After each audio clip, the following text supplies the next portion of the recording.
Maka saya sering mengatakan begini, Wali Songo datang ke Indonesia, waktunya udah lewat ya, 3 menit lagi ya, waktunya 9.10 ya. Ya kita ambil 3 menit lagi, jadi 5 menit.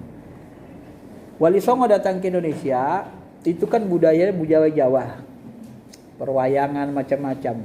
Nah Wali Songo itu cenderung mengislamisasi adat, adatnya dibiarin, yang sirik-siriknya dibuang. Ya.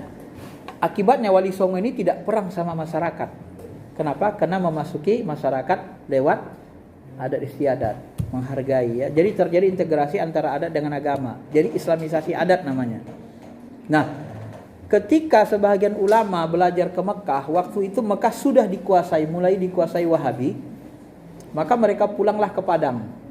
Nah setelah sampainya di Padang, mereka memaksa kaum adat untuk mematuhi syariat Islam.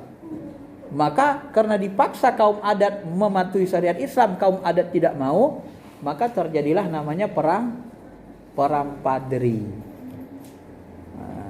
Kenapa? Karena kaum adat dipaksa untuk mematuhi syariat Islam, maka terjadi perang Padri. Itulah perbedaannya dakwah di Padang dengan dakwah di tanah Jawa. Jadi tanah Jawa dengan halus, sehingga orang Jawa Islam, tiba-tiba udah Islam semua orang Jawa.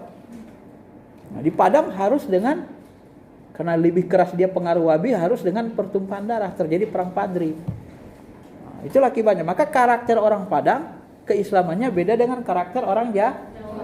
Itu percontohan dibuat Tuhan sebenarnya.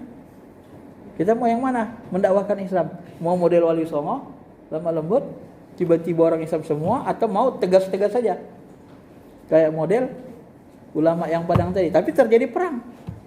Nah kalau terjadi perang, terjadi pembunuhan. Kalau terjadi pembunuhan, dendam anak cucunya.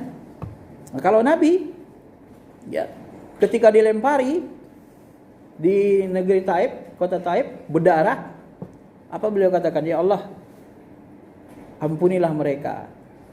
Ya, karena mereka enggak tahu aku Nabi. Sekiranya mereka tahu aku Nabi, Rasulmu, niscaya mereka tidak memperlakukanku seperti ini. Kalaupun mereka tidak Islam, udahlah nanti kalau mereka mati, anak-anak mereka mudahan jadi Artinya dengan tidak membunuh kita, kita dapat mengislamkan anak cucu mereka.